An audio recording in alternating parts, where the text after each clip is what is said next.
Velho Testamento, agora que eu quero ver agora. Já comentaram aí embaixo, já escutei. Eu posso não ouvir bem, mas eu escuto com beleza.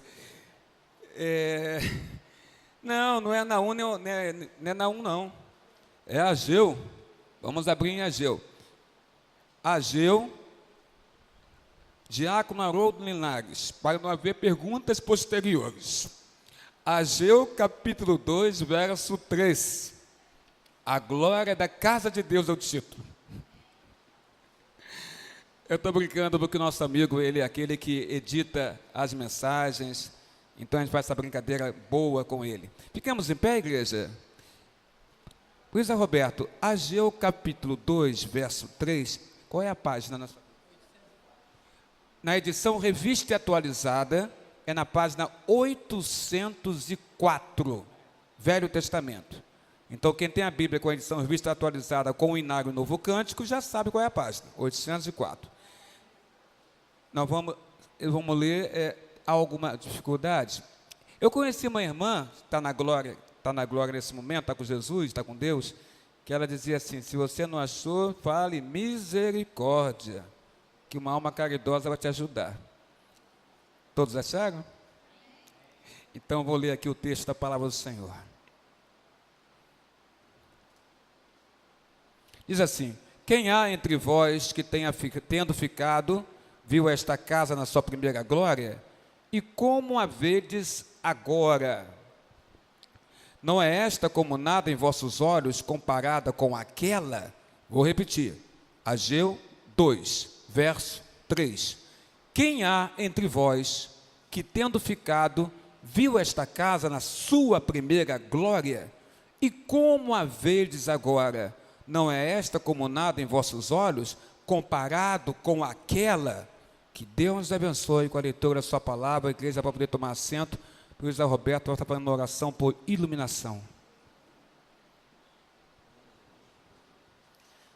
Pai celestial, eterno e bondoso Deus, nós te rogamos nesse momento, ó Pai, que tu venha nos iluminar com o poder do teu Santo Espírito, ó Pai.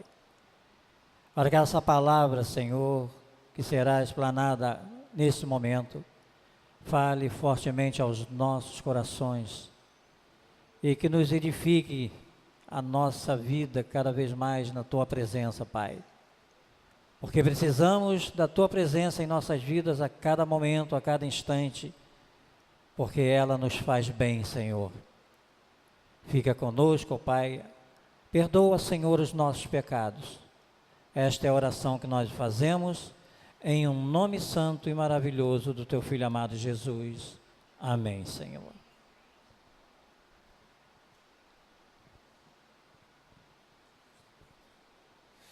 Nós temos um texto aqui, acredito que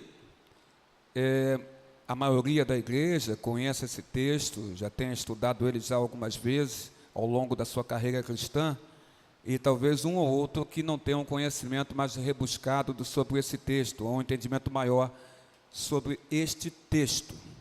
Mas podemos dizer que no contexto dele, Ciro, rei da Pérsia, ele havia permitido que 50 mil judeus retornassem do cativeiro. Esses 50 mil judeus, retornando do cativeiro, do exílio, do cativeiro, voltaram para onde? Voltaram para Jerusalém, para a cidade santa. Voltaram debaixo da liderança de um governador chamado Zorobabel. E também voltaram debaixo da liderança religiosa do sumo sacerdote, conhecido como Josué. Durante o segundo ano do retorno deles, eles fizeram os alicerces do templo. Vamos agora tentar entender isso, ou relembrar isso. O primeiro templo foi construído por Salomão, e foi um templo maravilhoso. Na verdade, quem queria construir o primeiro templo era Davi, mas Deus não permitiu que Davi, pai de Salomão, construísse o templo, informando a Davi que as mãos deles eram sujas de sangue, e disse que o filho dele faria isso, e Deus abençoaria o filho dele na construção do templo. Então, o primeiro templo construído por Salomão.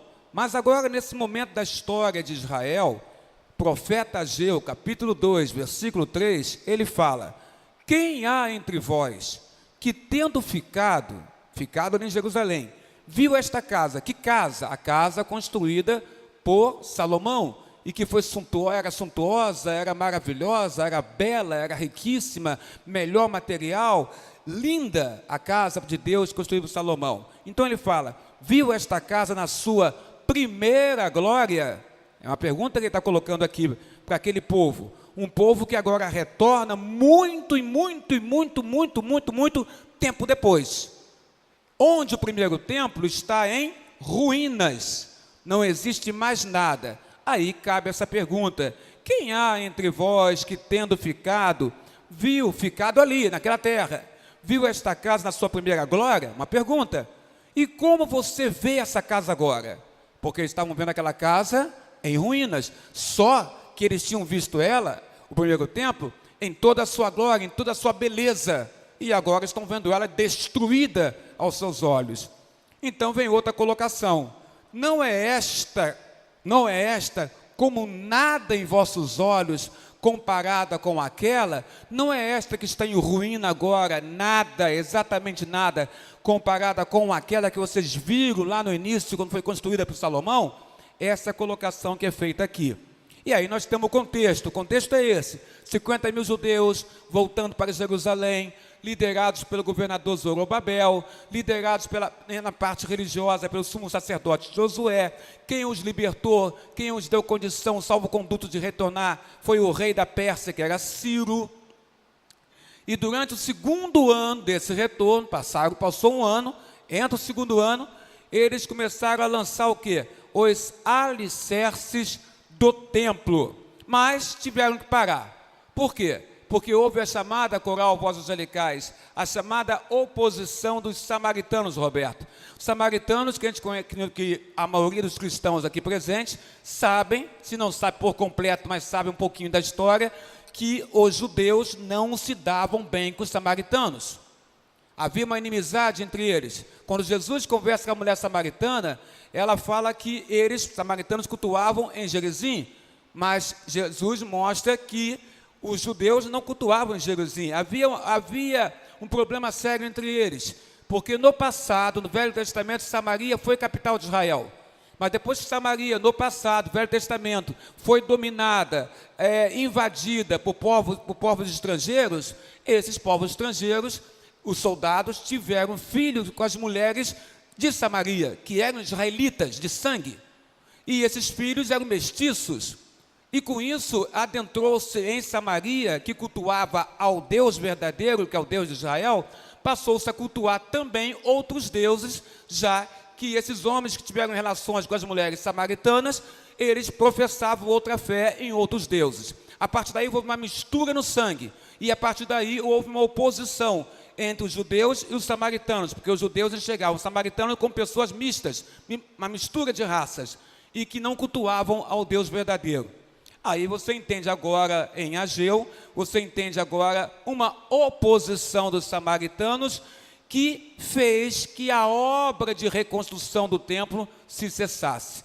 E passou-se então 16 anos com a obra paralisada. Que obra estava paralisada? A obra de reconstrução do templo, que esse povo, quando voltou para casa, se comprometeu diante de Deus. Primeira coisa a fazer quando voltasse para Jerusalém, reconstruir o templo que estava abandonado, que estava destruído, que estava em ruínas. Mas esse povo volta, e ao voltar, com a oposição dos samaritanos e com o próprio desejo do coração deles, que estavam visando outras coisas, não reconstruíram o templo. O que aconteceu, irmãos? Aconteceu que os judeus se tornaram espiritualmente fracos. E dá para entender, porque a casa de Deus, o templo, é casa de oração. Casa de oração, falei quinta-feira passada no estudo bíblico, casa de oração significa o quê? Se eu estou na casa do Pai, e ela é tida e é vida por mim, pela Escritura, como casa de oração, é um lugar onde eu e meus irmãos entraremos para, em primeiro lugar, falarmos, conversarmos, orarmos, nos aproximarmos de Deus. Por isso a casa do Senhor é casa de oração.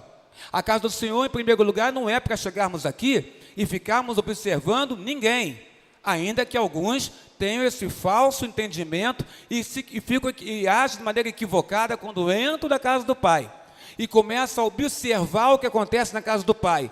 Quando você entrar na casa do Pai, P maiúsculo, que é a casa de Deus, não entre para observar o seu irmão, a sua irmã, quem nos visita, qual o tipo de roupagem que ele está usando, qual é a maneira como ele fala, como ele se veste, ou como ele anda, ou como é feito o trabalho da igreja, ou como é o culto dentro da igreja. Não entre na casa do Pai para tentar enxergar o que as pessoas fazem na casa do Pai. Esse é um grande equívoco que nós todos cometemos na casa do Pai. Quando você entrar na casa do Pai, entre sabendo e entendendo que ele é casa de oração. Se é de oração, é você se conectar com Deus, que é o dono desta casa, que é o Senhor desta casa. Então, nós entramos aqui para nos conectarmos em comunhão uns com os outros, com Deus. Primeira função é essa: eu venho à casa de Deus para adorá-lo. Para adorá-lo, eu vou orar a Ele, e vou devotar meu coração a Ele, e não às pessoas que aqui estão. Em consequência, Sueli Barbosa, o que haverá numa pessoa que, em primeiro lugar, devota a sua vida a Deus, haverá nela um grande amor para com seus irmãos e até uma grande misericórdia e compreensão para com as fragilidades dos irmãos. E, em consequência, o perdão será liberado na hora que alguma coisa acontecer, porque nós estamos conectados com um Deus que é perdoador. Mas ficou 16 anos parada a obra, e os judeus se tornaram o quê? Espiritualmente fracos. Fica um bom tempo sem vir na casa de Deus, fica um bom tempo sem estar perto dos seus irmãos, fica um bom tempo sem estar em comunhão com seus irmãos. Não pense que você vai crescer espiritualmente, vai ser o contrário, porque Deus nos criou, nos informando que Ele nos anexaria ao povo dEle. Então, se eu fui chamado, Carlos, venha, e eu fui porque o Espírito Santo me impulsionou aí, pelo nome de Jesus Cristo, Ele me impulsiona aí, irmã Célia, não para o bloco, eu sempre costumo falar isso, né? Não para o bloco do eu sozinho, mas para junto de todo um povo. Por isso nós nos reunimos aqui na casa do Pai. É o povo de Deus reunido na casa de Deus para adorar a Deus, nós em comunhão uns com os outros, adorando ao Pai, em conexão com o Pai. Bom, os judeus se tornaram espiritualmente fracos, foi quando Deus, que é misericordioso e quer ver as coisas funcionarem bem na sua casa, levanta 2 profetas. Levanta o profeta Ageu e levanta o profeta Zacarias para encorajar o povo. Mudando de um polo para o outro, rapidamente, isso não tem como eu evitar de fazer isso. Eu não sei se você colocaria o nome do seu filhinho, Ageu, né? Você colocaria? Ageuzinho, vem cá, meu filho, se comporta. Você colocaria? Mas, se você não quiser colocar o nome do seu filho de Ageu, você pode escolher, tem uma opção, Zacarias, né? Zaca, meu filho, vem cá, corre para cá, papai quer falar com você. Então, são nomes interessantes. Você não colocaria não, irmão, tenho certeza. Você não olha para mim assim não, que mesmo não chegando direito, eu sei que você está me olhando, você não colocaria não. Olha, é Lucas, né, Mateus, né? Eu sei como é que funciona, Novo Testamento mais bonitinho, né? Mas voltemos ao que interessa aqui na palavra do Senhor. A casa de Deus estava o quê? Cheia de gente. Mas que beleza, povo. A casa estava cheia de gente. Olha, não tinha mais espaço para conter todos aqueles homens e mulheres na casa do Pai. Havia louvor, havia adoração, o povo estava contente, a casa cheia. Não estava cheia nada, irmão, a casa estava deserta. A casa do Senhor estava deserta. Ageu, versículo 4, capítulo 1. Olha o que está escrito aqui. Ageu, capítulo 1, versículo 4. Casa cheia? Vou te mostrar a casa cheia. Porventura é para vós tempo de habitar nas vossas casas forradas, ou apaineladas, ou luxuosas, dependendo da sua edição, né? Da sua edição em revista ou corrigida. Esta casa fica deserta? Deus está falando pela boca de Ageu. Porventura é para vós tempo de vocês habitarem nas suas casas, que estão bem arrumadas, que estão apaineladas, que significa luxuosas, arrumadas, enfeitadas, ornamentadas, enquanto esta casa aqui, que é a casa do Pai, ele está mostrando, está em ruínas, está deserta, ou seja, a casa de Deus estava deserta, ninguém estava na casa de Deus. 16 anos a obra foi parada. O povo estava espiritualmente fraco, mas eles tinham prometido a Deus. Primeira coisa que eles iam fazer quando retornassem para Jerusalém era reconstruir a casa de Deus. Porque estamos agradecidos porque Deus nos libertou do cativeiro e nos trouxe de volta para Jerusalém. Só que eles não cumpriram a promessa. Os judeus que voltaram do cativeiro estavam como o maestro Edson, estavam ocupados. Mas não é assim. Nós estamos sempre ocupados. Nós temos sempre alguma coisa para colocar, para dizer que nos ocupa e que nos impede de fazer algo relacionado ao próprio Deus. Não é verdade, igreja? Não estou mentindo. Se você analisar bem, assim que funciona muitas vezes nas nossas vidas, na minha e na sua. Os judeus voltaram do cativeiro e estavam ocupados. Com o quê?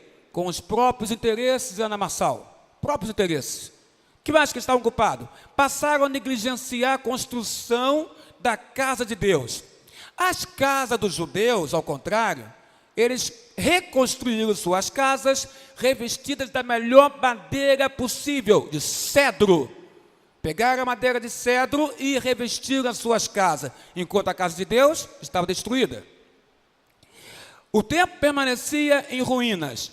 Ageu mostra-lhes que a obra de Deus tem que ter primazia nas nossas vidas. Ageu foi chamado por Deus para trazer essa mensagem para o povo de Deus que tinha voltado para Jerusalém, para dizer, diga a eles, Ageu, que a minha obra tem que ter primazia na vida deles. E eu vou mostrar aqui a consequência de não termos, em primeiro lugar, o amor e a obra de Deus nos nossos corações. Vou mostrar para vocês aqui na sequência. O reino de Deus e as causas do Mestre Jesus precisam ter prioridade em nossas vidas. Quem se lembra de Mateus, capítulo 6, versículo 33? Quem lembra? Mas buscai em primeiro lugar o reino de Deus e a sua justiça, e todas as outras coisas vos serão. Está aí, Novo Testamento. Busque o reino de Deus em primeiro lugar na sua vida, e todas as outras coisas que Deus sabe que você tem necessidade, vos serão, de acordo com o querer de Deus, executadas, acrescentadas na sua vida. Jesus, em zelo pela casa e obra de Deus, em João 2, verso 17, ele fala com seus discípulos o que está escrito. E a Bíblia diz assim: o zelo da tua casa me devorará. O zelo pela casa de Deus devorou ao próprio Filho de Deus, Senhor Jesus Cristo. Teve uma hora que ele entrou no templo, e o templo estava com os cambistas, vendedores de animais. O que ele faz nessa hora, Roberto? Jesus Cristo, ele pega as cadeiras e mesas e joga para o alto. E o que ele diz para aqueles homens? Quem lembra? A casa do meu pai é casa de oração, não de comércio, mas de oração. Por que oração? Porque oração, André Macuco, você se conecta com Deus, você fala com Deus. Em primeiro lugar, você busca Deus. Tem mais ainda, João 4, verso 34, diz assim, Jesus diz, João 4, 34, ele diz, a minha comida é fazer a vontade daquele que me enviou e completar a obra dele. O alimento de Jesus era fazer a vontade de Deus. Isso cabe uma colocação, igreja, para nós. O nosso alimento também é fazer a vontade de Deus?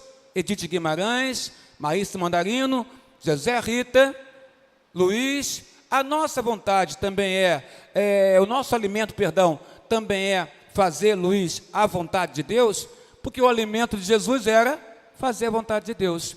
Isso cabe uma reflexão minha e sua aqui nesse lugar, para você pensar um pouquinho, porque é o que está sendo dito aqui.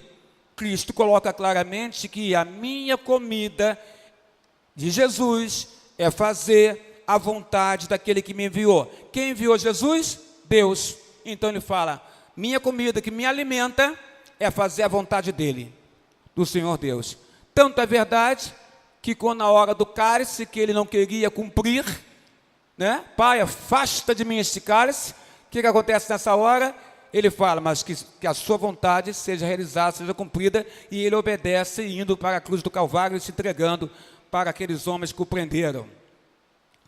Outro texto fala assim, João 6, 38, Porque eu, Jesus, desci do céu, não para fazer a minha vontade. Jesus era submisso à vontade do Pai, mas à vontade daquele que me enviou. O tempo inteiro o Filho de Deus entende que a vontade que ele tinha que cumprir era a vontade de quem? Do Pai. Se ele, igreja, pensava assim e agia assim, e se nós somos discípulos de Cristo, seguidores de Cristo, e se Cristo procurava sempre fazer a vontade do Pai, seguir a vontade do Pai, na sua vida, qual é a postura da igreja então em relação à vontade do Pai? É imitar o Filho, fazermos também a vontade de Deus, e entender que a vontade de Deus, ela é o alimento para os nossos corações, para as nossas vidas. O que eu quero que a igreja guarde nesse primeiro momento é o seguinte: o que você estabelecer como prioridade. André Macuco, pede para o Haroldo escrever isso lá, depois no Facebook da igreja, tá? Essa frase aqui. O que estabelecermos, que você estabelecer, irmão e irmã, como prioridade, indica o amor que você devota ao nosso Senhor. Vou repetir.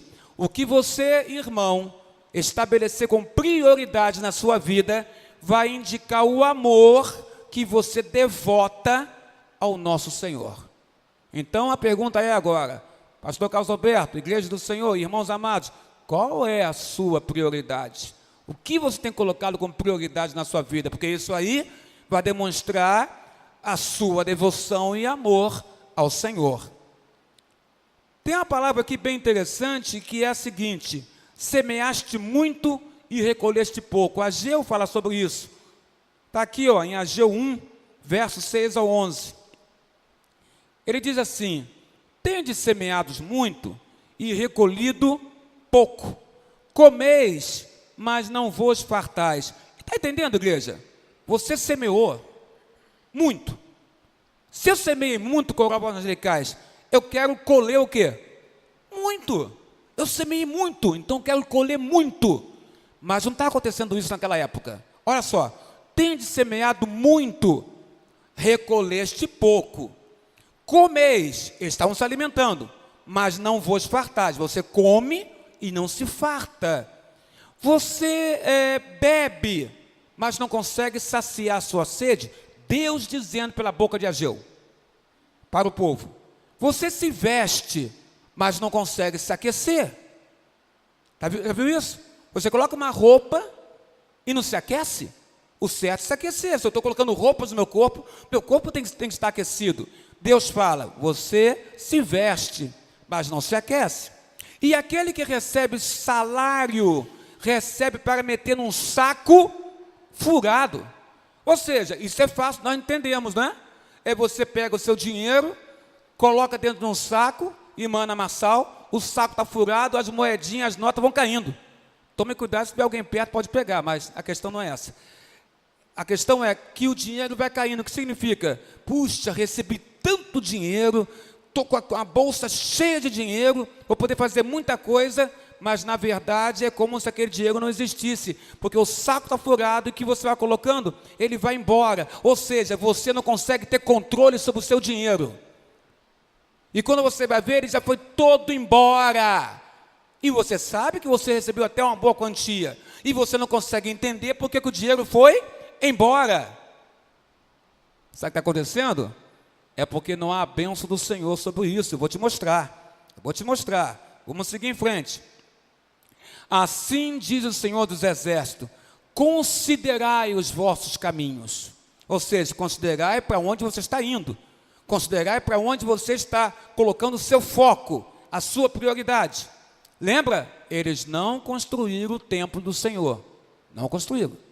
Ele fala a Deus: subi ao monte, trazei madeira e edificai a casa. Que casa? A casa de Deus. Deus está dizendo: olha, suba o monte, povo, pegue madeira e edifique a casa, minha casa, e dela eu, Deus, uma vez construída, eu me deleitarei, terei prazer e serei glorificado nesta casa que vocês construírem, porque vocês vão entrar para glorificar o meu nome. Casa de oração, diz o Senhor.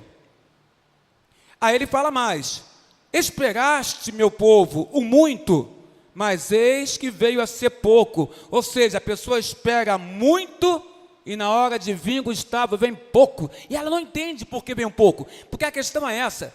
Na nossa mente, a gente não consegue captar e entender por que veio pouco. Se eu esperava e estava certo vir muito. Mas não veio muito, irmã Helena Frois. Veio pouco. O que está acontecendo? O que está impedindo do muito vir? Vamos seguir em frente. Mas eis que veio a ser pouco.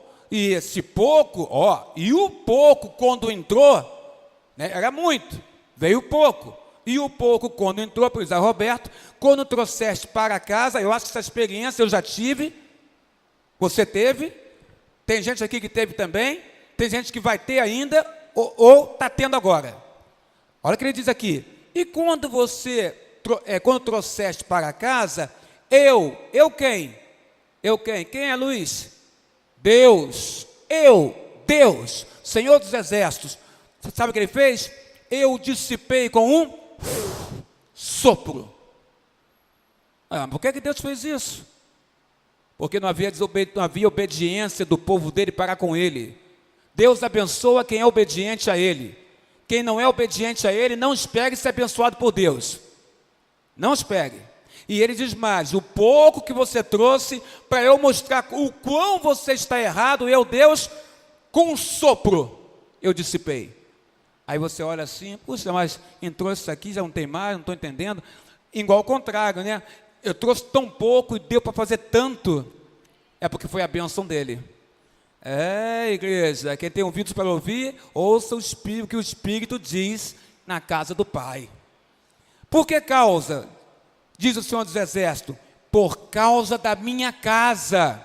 Ele explica, Mauro, ele explica o que está acontecendo.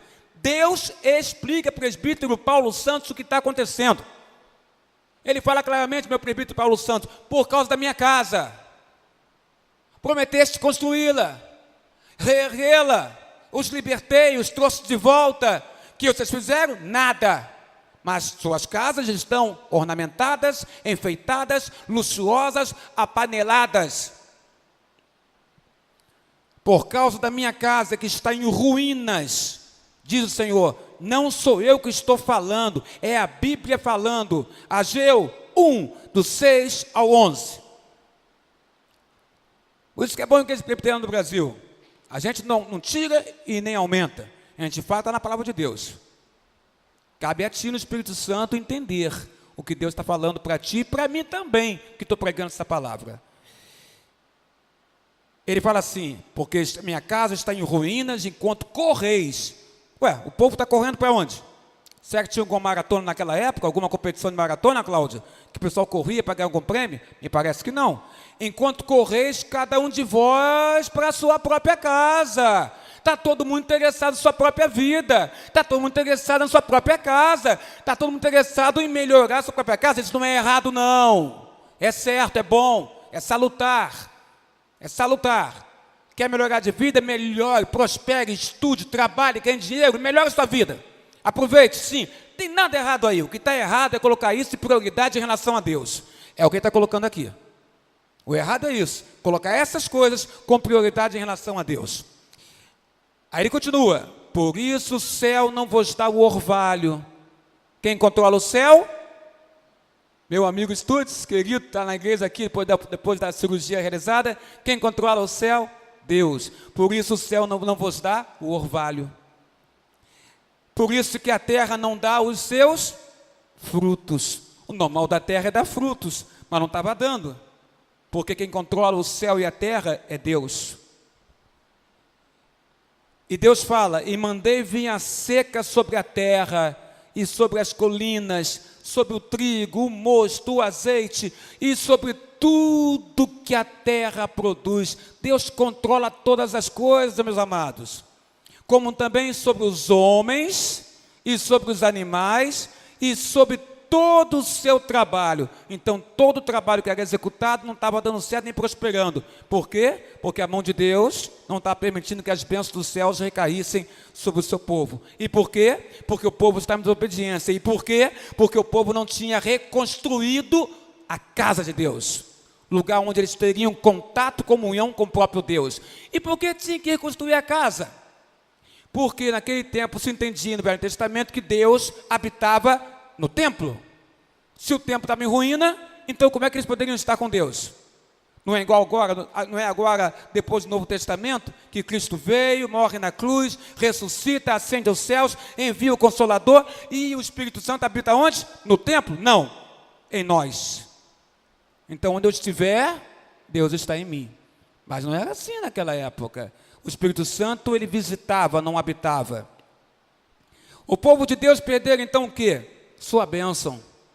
O povo de Deus perdeu a bênção, estava vivendo em função da lei de Gerson. A lei de Gerson, para quem não sabe, é levar vantagem em tudo. O povo de Deus estava vivendo em função de si mesmo, né? Havia um egoísmo muito grande em querer fazer suas próprias coisas. O povo de Deus revelava um mínimo interesse pelo propósito e alvo divino. Mínimo interesse. Quando isso acontece, pode ter certeza de esperar um declínio nas bênçãos que Deus pode remeter, enviar para ti, para a tua casa, para o teu lar. Se não estivermos envolvidos na obra do Senhor, se não colocarmos em primeiro lugar Deus, no nosso foco, nosso alvo, Deus, tenha certeza que as bênçãos, igreja, elas irão diminuir. Talvez não tenha orvalho, talvez a terra não dê frutos, a bênção não caia, porque Deus olha o coração do seu povo. Mas a voz do Senhor se faz valer pela boca de Ageu. Ageu 1, verso 12, quem quiser abrir. Então, Ageu 1, verso 12. Então Zorobabel, filho de Sealtiel, e o sumo sacerdote Josué, filho de Josadaque, juntamente com todo o resto do povo, obedeceram. Porque essa palavra que eu li aqui, foi dita para eles. Deus fala pela boca de Ageu. O povo escuta. Tudo isso que eu falei, das bênçãos, do orvalho, tudo. O povo está ouvindo Deus falar pela boca do profeta. O que acontece? Em Ageu 1, verso 12. Então o povo obedeceu à voz do Senhor, seu Deus, e as palavras do profeta Ageu, como o Senhor Deus o tinha enviado, e temeu o povo diante do Senhor. Quem conhece o livro de Salmos sabe que o temor ao Senhor é o princípio da sabedoria. O temor a Deus é o princípio da sabedoria. Os líderes e o povo reagiram então positivamente à mensagem de Ageu. Obedeceram a Deus. Temeram ao Senhor, princípio da sabedoria, temer a Deus, obedecê-lo. Levaram a sério a palavra de Deus. E eu acho o grande barato, desculpe usar uma gíria do meu tempo de garoto, o grande barato disso tudo, irmãos, é essa fala aqui, levaram a sério. Porque às vezes nós lemos a palavra de Deus, achamos que ela está nos afrontando e que não é muito legal para mim, porque eu não quero fazer isso e tal, e a gente não leva a sério, né? A gente passa por cima, igual um trator da palavra de Deus. Essas pessoas não fizeram isso. Ageu falou, Deus abre a boca de Ageu e fala pela boca de Ageu. Eles levaram a sério a palavra de Deus, obedeceram a Deus, temeram a Deus e recomeçaram de imediato o quê? A construção da casa do Senhor. Na hora que eles reconstroem a casa do Senhor, que é a casa de oração, que você se conecta com Deus, junto com seus irmãos, o que aconteceu? Deus fala claramente, eu sou com vocês, eu sou convosco. Está em Ageu 1, verso 13. Então Ageu, o mensageiro do Senhor, falou ao povo, conforme a mensagem do Senhor, dizendo, eu sou convosco, diz o Senhor. Por que Deus disse que era com eles? Porque eles passaram a obedecer a Deus. Se você obedecer a Deus, pode ter certeza da presença de Deus te guardando, sustentando e te apoiando. Agora, se você não obedece ao Senhor, ainda que Ele esteja em você, porque o Espírito Santo está em você, Ele habita, não visita, mas não haverá manifestação do Espírito de Deus em ti. Ainda que você pertença a Ele, o Espírito Santo está selado em ti. Tu és um salvo, mas manifestação do Espírito Santo não haverá. Por quê? Porque estou em desobediência. Até o momento em que o Espírito Santo tocasse o teu coração e você cair de joelhos, de remorso e de choro, por entender que está errado em relação ao teu próprio Deus. Porque em relação a você, eu te digo uma coisa, ele nunca está errado. Porque Deus é perfeito. Deus é perfeito. Deus é aquele que está conosco. Deus responde à obediência do povo, prometendo que estaria do seu lado. Deus promete fortalecer a decisão deles. Deus promete ajudá-los a levar adiante a obra. Então, igreja, quando você começa uma obra e a obra é de Deus, Deus está com você. E se Deus está com você, Ele vai fazer a obra ir adiante. Porque Deus está com você. E aí? Pode, vizinho, tacar ovo podre.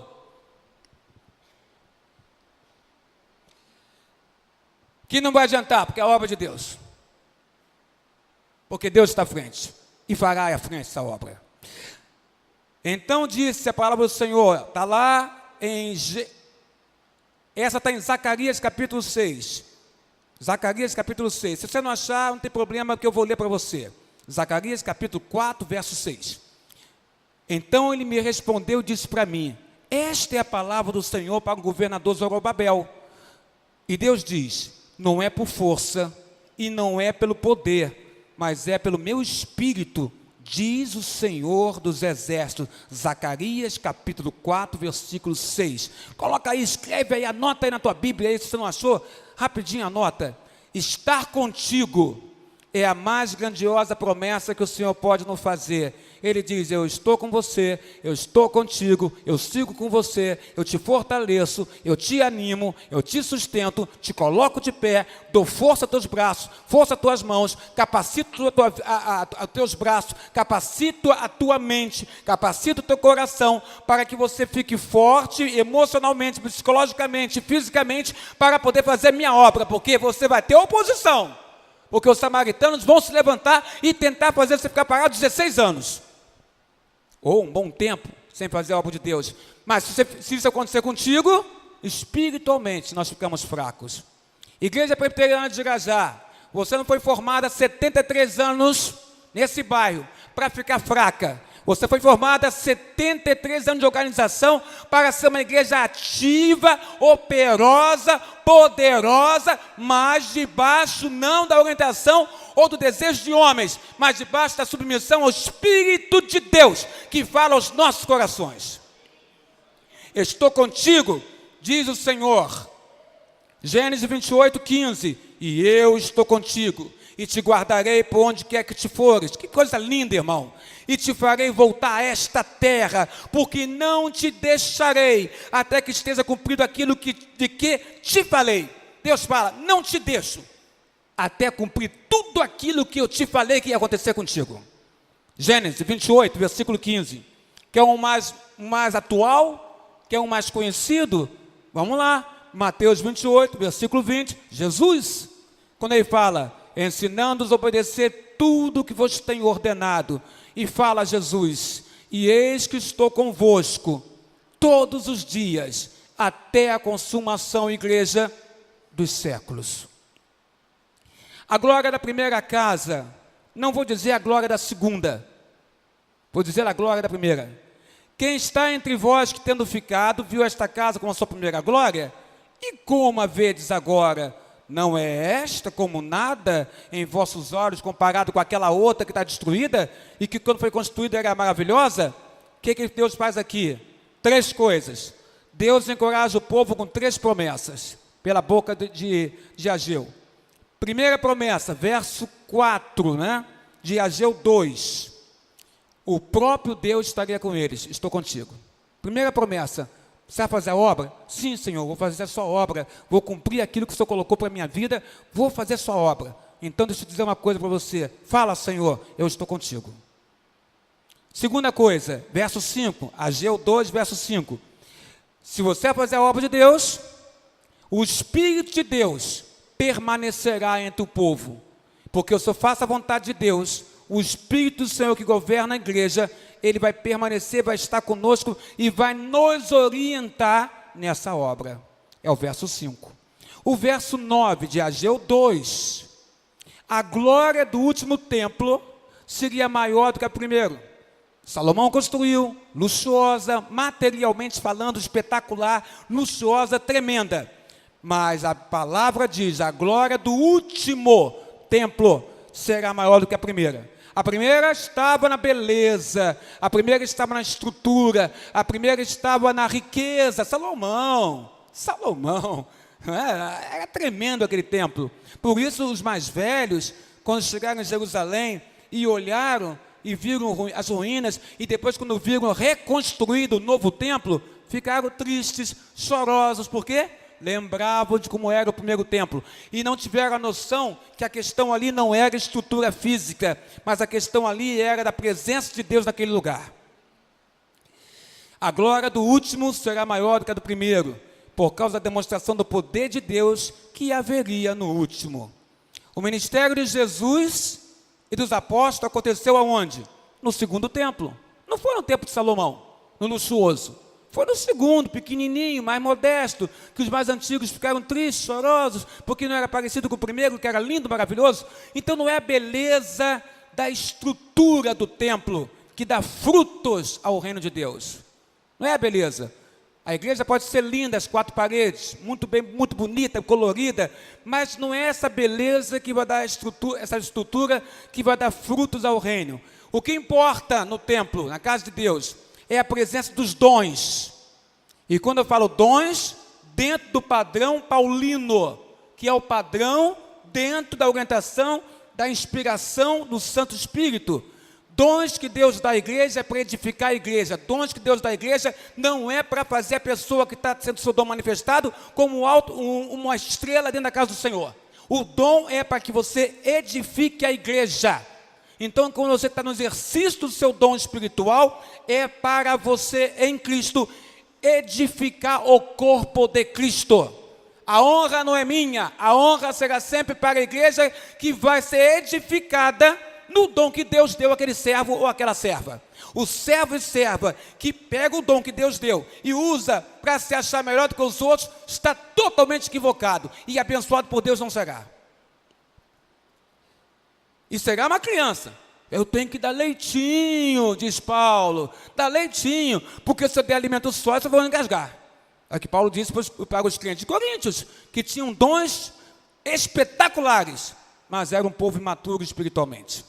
O que mais importa no templo é presença dos dons, dos ministérios e presença do poder do Espírito Santo no nosso meio. Meu irmão, o que nós temos que desejar, temos que pedir, orar a Deus, clamar a Deus, é que o Espírito Santo opere em nosso meio, porque a igreja é um organismo espiritual. Então o Espírito de Deus tem que operar em nosso meio, e isso não tem nada a ver com pentecostalismo, tem a ver com cristianismo, tem a ver com ser crente, tem a ver com saber que você é governado por um Deus que pode todas as coisas, tem a ver com saber que Deus é Espírito, e o Espírito dele está em nós.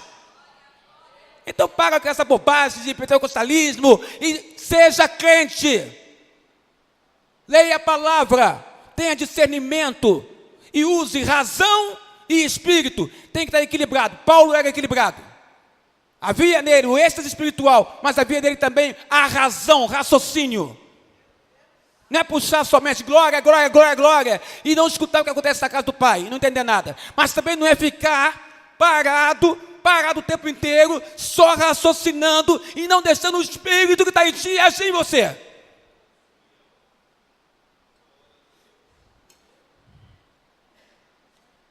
Equilíbrio, razão e espírito.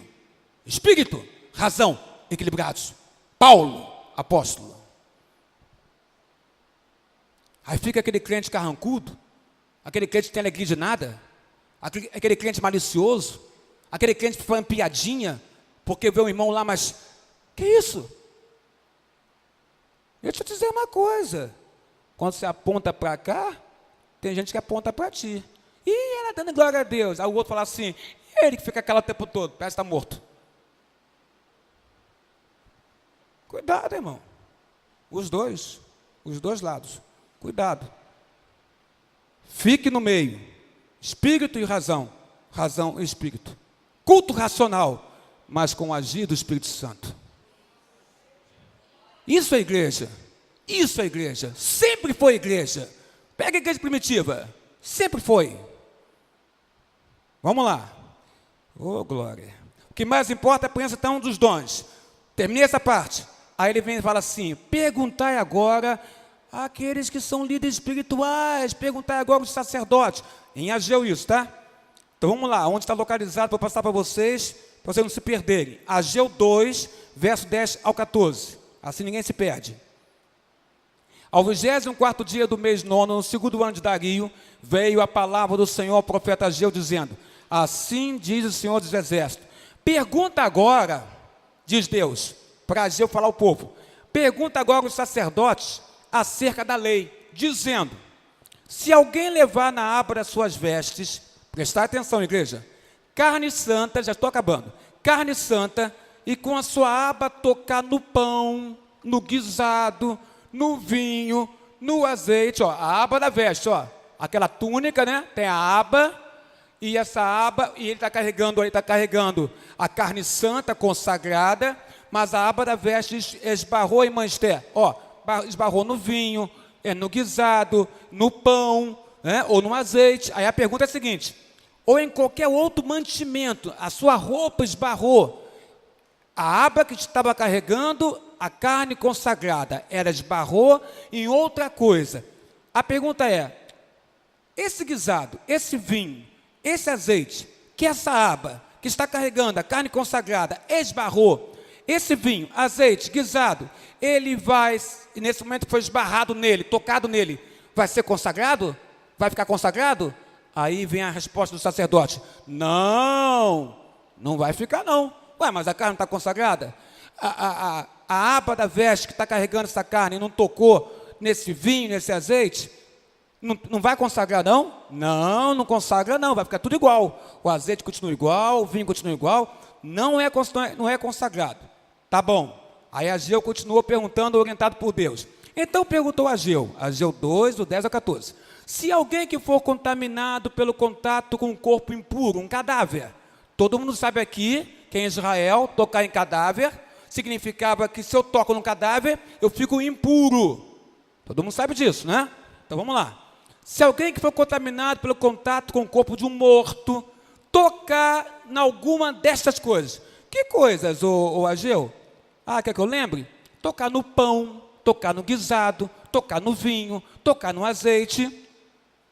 Se você que está impuro, porque tocou no corpo morto, de uma pessoa morta, tocar nessas coisas. A pergunta é: essas coisas ficarão imundas? E os sacerdotes responderam de imediato a Roberto: ficarão imundas. Então não são consagradas quando é tocadas em algo consagrado e tocado nelas, a aba da veste. Mas quando elas tocam em uma coisa impura, elas vão também contaminar as outras coisas. Aí vem uma lição espiritual para mim e para você. Diz Ageu, diz Deus: assim é o povo, e assim é essa nação diante de mim. Diz o Senhor: assim é toda a obra das suas mãos, e tudo que ali oferece a mim, imundo é, impuro é, diz o Senhor. Eu quero entender isso. Por que Estutes é impuro que esse povo está oferecendo? Porque é impuro, Estutes, porque aquele povo estava em pecado. E quem está em pecado e quer oferecer algo a Deus, ofertar algo a Deus, tenha certeza, não vai oferecer algo limpo e puro, porque está em pecado. E Deus sabe que está em pecado. E Deus não recebe. Por isso ele fala: tudo que oferecerem para mim, Deus, será imundo. Sabe o que significa? Nós temos que consertar as nossas vidas com Deus. Primeiro lugar, consertar minha vida com Deus. Primeiro lugar, estou morando com alguém que não estou casado com essa pessoa, casa! Porque se estiver dessa forma, está em pecado. E por mais que você fale que não está, está. Um exemplo, tem muito mais coisas. Só que eu não tenho tempo para isso, só está avançando. A obra das suas mãos, tudo que oferecerdes, imundo é, diz o Senhor. A influência corruptiva do pecado, ela é contagiosa. Morar na terra, vou morar em Jerusalém, a terra santa. Morar em Jerusalém, na terra santa, não torna ninguém santo. Vou para Jerusalém, vou morar lá, terra santa. Não é, Macuco? Eu vou virar santo. Morar em Jerusalém não torna ninguém santo. O que torna alguém santo é ele estar debaixo do crivo do Senhor, obedecendo ao Senhor, buscando ao Senhor e pensando 10 vezes antes de fazer qualquer coisa, em oração a Deus, para não fazer coisa que seja equivocada aos olhos do Pai. O pecado profana tudo que o povo faz, inclusive, irmãos amados, a minha adoração, a sua adoração é profanada pelo meu pecado. Porque eu estou aqui na frente, adorando a Deus, levantando mãos santas, né, como diz a Bíblia Sagrada, ou não levantando, porque eu não gosto de levantar a mão, eu acho errado isso, então fica a mão abaixada, não é? Então eu estou aqui adorando a Deus da mesma maneira, porque quem levanta a mão, ou quem não levanta a mão, está adorando a Deus também. Importante é o coração diante de Deus, e não o gestual, não a fala, e sim a alma, o coração. Mas se eu estiver em pecado, o pecado vai profanar a minha adoração.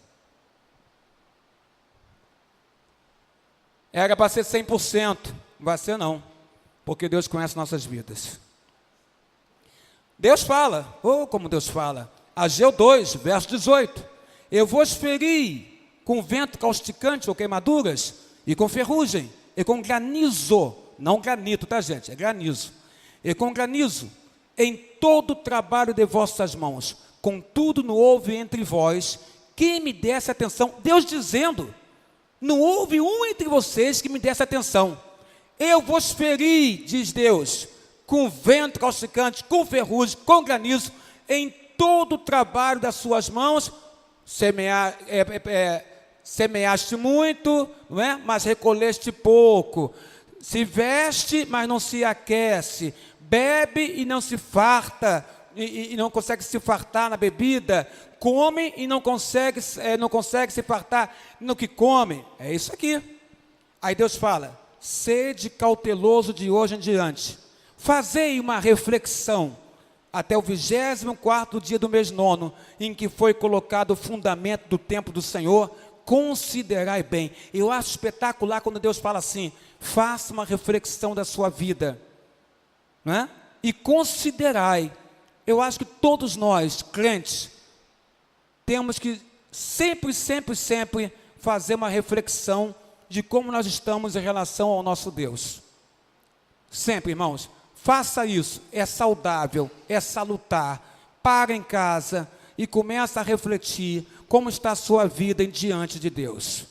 Fala com Deus, mostra para Deus os seus erros, suas dificuldades, suas necessidades, pede ajuda para Ele, para que você venha melhorar como cristão, como homem, como mulher, como cidadão, como crente no Senhor. Fale com Deus, reflita, racional, reflita, pense, sempre haverá alguma coisa que eu estou errado, e que eu estou fazendo errado, ou que você estará fazendo errado, diante de Deus.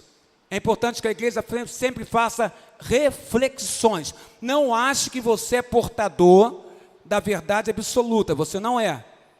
Nem o pastor que estudou tantos anos no seminário para poder estar aqui como pastor tem esse conhecimento.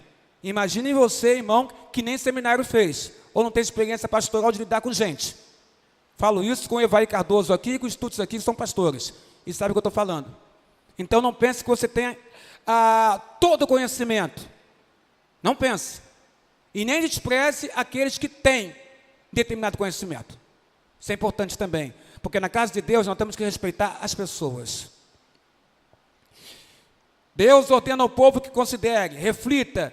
Por que eu não fui abençoado? Deus quer que ele pense. A causa era desobediência. Ageu 1, do 9 ao 11. As bênçãos vinham a partir da decisão de edificar o templo. Não edificaram o templo, Deus não abençoou. Deus faz então que todos Deus faz com que tudo que eles, a partir da edificação do templo, empreendam tenha êxito. Quando eles começaram a reconstruir o templo, começaram a ter êxito na vida deles, porque eles mostraram para Deus, que eles compreenderam que em primeiro lugar na vida deles estava Deus, estava o Senhor. Não é que aquela construção de madeira pudesse salvar alguém, não. É que aquela construção simbolizava que eles tinham entendido que, em primeiro lugar, eles tinham que estar diante de Deus em oração. O templo é casa de oração.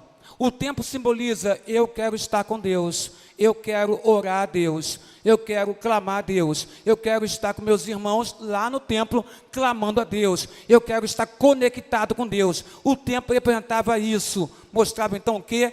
Que estavam dando prioridade a Deus nas suas próprias vidas.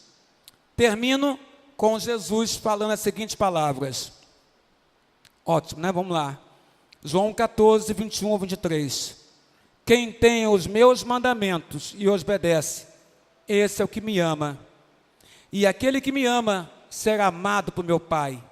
E eu também o amarei e me revelarei a ele. Disse então Judas, não Iscariotes: Senhor, por que estás para manifestar-te a nós e não ao mundo? É uma boa pergunta, igreja.